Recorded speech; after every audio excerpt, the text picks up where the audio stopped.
Superman basically begs the question, what sort of Superman movie do you really want? Do you want a fun, frisky, goofy Guardians of the Galaxy like Superman experience? Or do you want a movie that's going to give a new freshness to the hero and give him a new sense of relevance in the year 2025? Because you're going to get one of those things, and the fact that this movie was directed by James Gunn basically should tip you off on which one. Gunn was always a strange choice for this, and basically everything about it comes off as coming from a director who really wanted to be as entertaining as possible. Just what he leaves off a lot of the time is a reason for why it should be in the first place. He foregoes the usual origin story here, which is fine because we already know it. Clark Kent slash Superman, played by David Corenswet, has already been here for a while. He already has his job at the Daily Planet. He's already dating Lois Lane, played by Rachel Brosnahan, and she already knows his alter egos. And from the opening moments, he's already got an arch enemy in mega tech genius Lex Luthor, played by Nicholas Hoult. Just now, the movie is constantly asking itself, where do we go from here? There's a really good scene early on between Clark and Lois, one where she questions his impulsivity in flying to the rescue every time. I mean, it brings a whole new dynamic to their relationship, one where she doesn't just accept everything that he does, and he doesn't always think big picture. It's also the best indication in the film that he is now human, someone willing to make mistakes if it means achieving a greater good, though of course sometimes that could backfire and just be a mistake.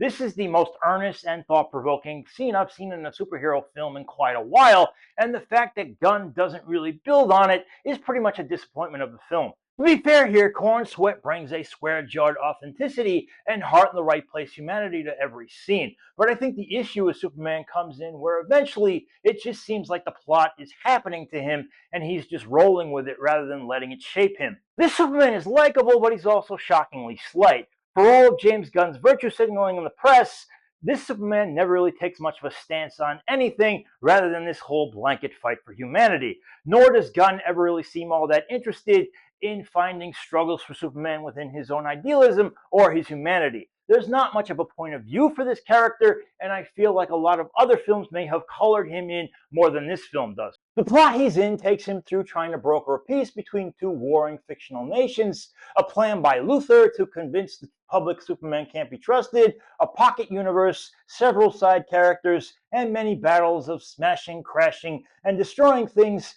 There's even one fight where he takes on a clone of himself. It's a lot of movement and noise, and Gunn can't take it easy even for a second, even when it seems like a scene could use more gravitas. No, even then something goofy has to be happening in the background, or we get the dog Crypto for comic relief, or we need a goofy interlude with Jimmy Olsen and an ex-girlfriend, or some other goofy thing happening when Luthor is trying to be evil, or some cartoonish looking baby alien comes into the picture. I mean, Gunn is safe to say the anti-Snyder, but it's also safe to say that he's also the most intrusively humorous thing in a Superman movie since Richard Pryor. Also, these side quests, the colorful universes that feel less Superman and more like Guardians of the Galaxy, as well as these quick-cut fight scenes that we've seen in countless other superhero movies. The CGI in this oftentimes feels like a parody of itself, or like Gunn wanted to make a Superman movie that looks more like a bad acid trip. It's all very Marvel fake. The supporting actors do what they can. Nicholas Hoult has that vicious envy to make Luthor seem nasty.